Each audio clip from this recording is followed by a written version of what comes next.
Hello friends, कैसे हैं आप। स्वागत है आपका मेरे चैनल पर। तो आज हम बात करेंगे कि नवरात्रों के बीच अगर मासिक धर्म आ जाए तो किस तरह से पूजा की जाए। तो आइए बात करते हैं। जैसे कि आपको पता है 15 अक्टूबर यानी कि कल से नवरात्रि शुरू हो रहे हैं। नवरात्रि में जो लोग व्रत करते हैं उन्हें साफ सफाई से जुड़े बहुत से नियमों का पालन करना पड़ता है, मगर कई बार कुछ ऐसा हो जाता है कि जिन पर हमारा नियंत्रण नहीं रहता।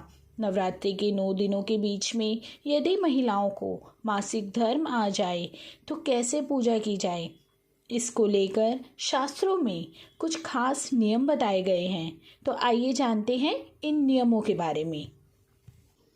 नवरात्रि के 9 दिन सबसे शुद्ध और पवित्र माने जाते हैं और शक्ति स्वरूपा माँ की आराधना के चलते यह पर्व महिलाओं के लिए सबसे अधिक महत्वपूर्ण होते हैं। महिलाओं को सबसे अधिक डर यही होता है कि नवरात्रों के बीच में उनका मासिक धर्म ना आ जाए। ऐसे में महिलाएं इस दुविधा में पड़ जाती हैं कि उन्हें पूजा करनी चाहिए या नहीं। नवरात्रि के पर्व में ज़्यादातर घरों में कलश की स्थापना की जाती है और माँ दुर्गा की आराधना की जाती है। इस व्रत को ज़्यादातर महिलाएं ही करती हैं। महिलाओं के लिए मासिक धर्म प्राकृतिक रूप से होने वाली वह घटना है जो 22 से 28 दिन बाद आती है। अगर आपको पहले से यह आशंका है कि नवरात्रि के बीच में यह समस्या आ सकती है तो आपको व्रत रखने की शुरुआत नहीं करनी चाहिए। ऐसी स्थिति में आप चाहे तो पहला और आखिरी व्रत रख सकती हैं। मासिक धर्म में महिलाओं को चक्कर आना, भूख न लगना, कब्ज जैसी समस्याएं हो सकती हैं। ऐसे में आपको व्रत नहीं रखने चाहिए, लेकिन जिन महिलाओं को ऐसी समस्या नहीं होती वे व्रत रख सकती हैं।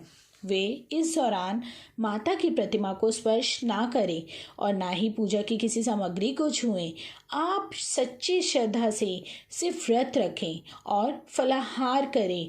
भगवान के लिए भक्तों के मन में सच्चा भाव होना चाहिए, शारीरिक शुद्धि होनी चाहिए। उसके बाद माँ आपकी पूजा को स्वीकार कर लेती है। जिन महिलाओं को मासिक धर्म की समस्या आती है वे व्रत करने के साथ दुर्गा सप्तमी का पाठ भी मन ही मन कर सकती हैं। अगर आपको यह पाठ याद नहीं है तो मोबाइल में इंटरनेट के माध्यम से यह पाठ आप पढ़ सकती हैं या सुन सकती हैं। अगर नवरात्रि के पहले दिन ही आपके मासिक धर्म की शुरुआत हो चुकी है तो आपको व्रत नहीं करनी चाहिए। फिर भी यदि आप व्रत का संकल्प ले चुकी हैं तो पूजा स्वयं ना करें, इसकी बजाय घर के किसी अन्य व्यक्ति से पूजा करवा सकती हैं। दुर्गा सप्तमी का पाठ करने और सुनने से आपको व्रत का पूर्ण फल मिलेगा। जिन महिलाओं को नवरात्रि के बीच में मासिक धर्म आ जाता है उन्हें निराश होने की जरूरत नहीं है। इस दौरान उनके लिए ज़रूरी है कि वह माँ दुर्गा को मानसिक रूप से याद रखें और मानसिक रूप में ही उनकी पूजा और पाठ करें। ऐसा करने से उनकी पूजा भी ज़रूर पूरी होगी और माँ उसकी सभी मनोकामनाएं पूर्ण करेगी।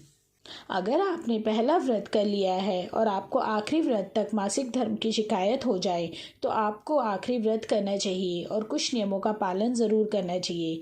नवरात्रि में जिस समय आपका मासिक धर्म खत्म हो जाए उस समय नहाकर साफ वस्त्र धारण करके माँ भगवती की पूजा करनी चाहिए। तो अब तो आप समझ ही गए हैं कि अगर महिलाओं को मासिक धर्म आ जाए तो आप व्रत को कभी बीच में ना तोड़ें, व्रत को पूरा करें, माँ को दिल से याद करें। माँ आपकी सभी मनोकामनाओं को ज़रूर स्वीकार करेगी।